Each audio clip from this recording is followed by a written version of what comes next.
4월 18일 금요일 누가복음 23장 26절에서 43절까지 말씀 읽겠습니다. 그들이 예수를 끌고 갈 때에 시몬이라는 구레네 사람이 시골에서 오는 것을 붙들어 그에게 십자가를 지어 예수를 따르게 하더라. 또 백성과 및 그를 위하여 가슴을 치며 슬피 우는 여자의 큰 무리가 따라오는지라. 예수께서 돌이켜 그들을 향하여 이르시되 예루살렘의 딸들아 나를 위하여 울지 말고 너희와 너희 자녀를 위하여 울라. 보라 날이 이르면 사람이 말하기를 잉태하지 못하는 이와 해산하지 못한 배와 먹이지 못한 젖이 복이 있다 하리라. 그때 사람이 산들을 대하여 우리 위에 무너지라 하며 작은 산들을 대하여 우리를 덮으라 하리라. 푸른 나무에도 이같이 하거든 마른 나무에는 어떻게 되리요 하시니라. 또 다른 두 행악자도 사형을 받게 되어 예수와 함께 끌려가니라. 해골이라 하는 곳에 이르러 거기서 예수를 십자가에 못 박고 두 행악자도 그렇게 하니 하나는 우편에 하나는 좌편에 있더라. 이에 예수께서 이르시되 아버지 저들을 사하여 주옵소서 자기들이 하는 것을 알지 못함이니이다 하시더라. 그들이 그의 옷을 나눠 제비 뽑을새 백성은 서서 구경하는데 관리들은 비웃어 이르되 저가 남을 구원하였으니 만일 하나님이 택하신 자 그리스도이면 자신도 구원할지어다 하고 군인들도 희롱하면서 나와 신포도주를 주며 이르되 내가 만일 유대인의 왕이면 내가 너를 구원하라 하더라. 그의 위에 이는 유대인의 왕이라 쓴 패가 있더라.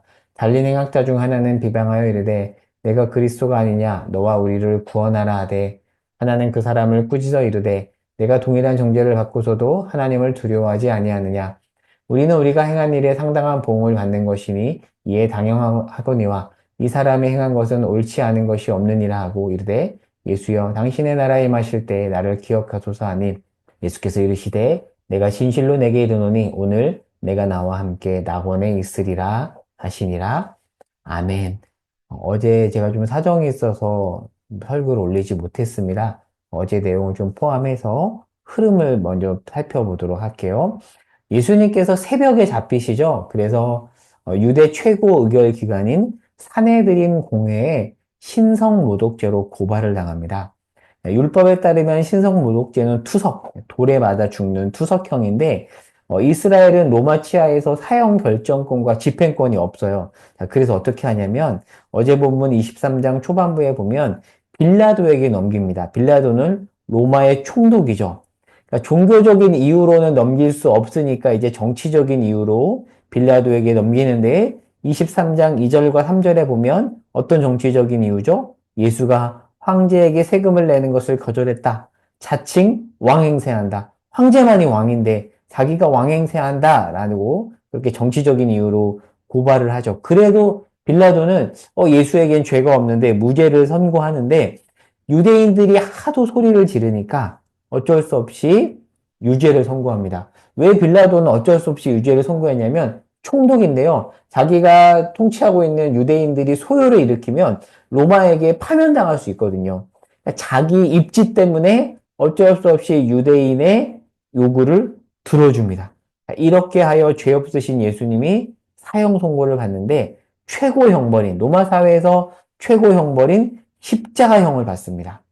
그렇게 십자가형을 받고 신문당하고 조롱도 당합니다. 잠을 제대로 주무시지 못했겠죠. 이때 이제 채찍질에 맞거든요. 근데 다른 복음서에 보면 이 로마 군인의 채찍에 맞았다라고 되어 있는데 이 당시 로마 군인의 채찍에는 이렇게 쇠구슬이 있습니다. 그래서 이 쇠구슬이 몸을 촥 때려서 몸에서 엄청난 상처가 나요. 그 상처가 있는 상태로 십자가에 못 박히거든요. 근데 못 박히기 전에 로마법에 따르면 죄수가 직접 십자가를 끌고 가야 되는데 예수는 만신창이가 된 겁니다. 그래서 끌고 갈 수 없어요. 자, 그때 오늘 본문에 보면 길을 가던 구레네 시몬. 그러니까 구레네 시몬은 그냥 가다가 그냥 딱 붙잡힌 거예요. 이 구레네 시몬이 십자가를 대신 지고 따라가고 그리고 여자들도 예수님을 따라갑니다. 근데 마가복음 15장 21절에 보면 이 시몬을 알렉산더와 루포의 아버지라고 하는데요. 마가복음은 로마 사람들을 대상으로 쓴 책이다 보니까 로마 사람들 입장에서는 이 알렉산더와 루포가 유명한 사람인 거예요. 그런데 시몬이 누구라고요? 알렉산더와 루포의 아버지라고요. 그리고 루포는 로마서 16장 13절에 보면 로마 교회 교인으로 나와요. 동일 인물로 보이거든요. 그러니까 이렇게 억지로 십자가를 지다가 로마에서 중요한 교인이 되었고 또 나중에 그들의 후손들이 예수님의 제자가 된다는 거죠. 무엇을 할 수 있을까요? 억지로 십자가를 졌을 때 이런 놀라운 은혜가 있다라는 건데요. 자, 그러면 억지로라도 이렇게 십자가를 졌을 때 은혜가 되는데 자발적으로 지면 얼마나 큰 은혜가 될까요? 참 놀랍죠? 그런데 자, 이 십자가 고통을 당하는 중에 28절에 보면 예수님께서 지금 고통스럽거든요. 그런데 예루살렘에 닥칠 고통을 예견하면서 예루살렘을 불쌍히 여기십니다. 그러니까 고통 가운데 있음에도 불구하고 다른 이들을 향한 긍휼과 사랑을 놓지 않은 거죠. 아, 예수님 그렇구나. 저는 이 부분을 읽으면서 고통 속에 있지만 오히려 또 다른 고통 속에 있는 사람들을 예수님처럼 바라봐야 되지 않을까라는 그런 묵상을 했거든요. 자, 좀 더 볼게요. 자, 예수님 옆에는 두 명의 행악자가 있습니다. 예수님 외에 두 명도 최고의 형벌인 십자가형을 선고받고 이렇게 못 박혀 있는데 자, 이때 군인들이 예수님의 옷을 나눠 갔습니다. 왜 나눠 갔냐면 이것은 로마 군인들의 부수입이에요. 그리고 이제 조롱을 하죠. 사람들이 조롱하는 거죠. 남은 구원하고 자기는 구원 못하네. 그렇게 조롱을 하고요. 그리고 군인들은 예수님께 포도주를 주는데 이 포도주는 보통 군인들이 마신 포도주로서 갈증을 풀어주면서 고통을 연장시키려는 악한 의도를 가진 겁니다.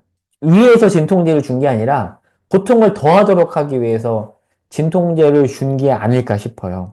다르게 해석할 수도 있는데 저는 그렇게 보이거든요. 로마 군인들이 사악하잖아요. 그리고 하나 유심히 볼 게 있는데요.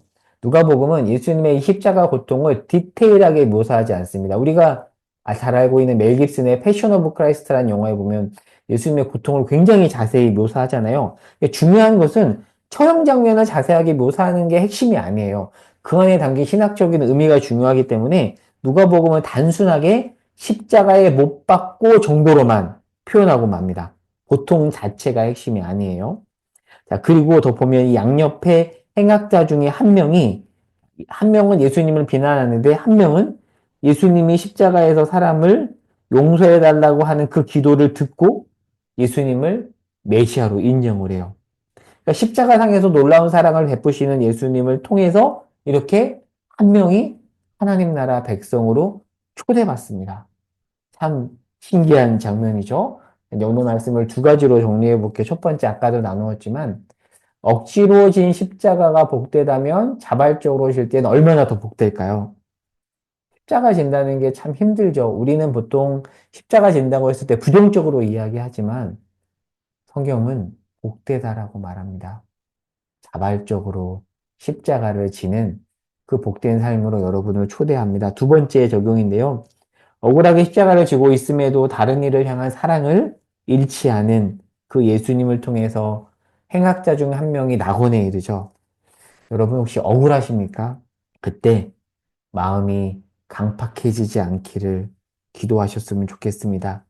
억울함 속에서도 사랑을 베푸시는 예수님을 우리가 보았죠. 그렇게 사랑을 베풀 때 놀라운 기적이 일어나죠. 물론 힘들죠. 참 힘들고 때로는 쉬어야 합니다. 때로는 나 자신을 위해서 시간을 주고 또 이기적으로 살아야 할 때도 있지만 그러나 우리가 궁극적인 것을 이야기하는 겁니다. 억울함 속에서도 예수님처럼 이렇게 사랑을 베풀 때 우리가 생각하지 않은 놀라운 기적. 오늘 본문에서는 한 명이 구원받는 기적이 일어났잖아요. 그러한 기적이 우리 삶에서도 일어날 것입니다. 그 기적을 맛보아 누리는 저와 여러분 되기를 바랍니다. 기도하겠습니다. 하나님, 고난주간입니다. 자발적으로 십자가를 기꺼이 지는 그 삶으로 초대받았사오니 그렇게 살아가는 하루 되게 하옵소서. 예수님의 이름으로 기도합니다. 아멘.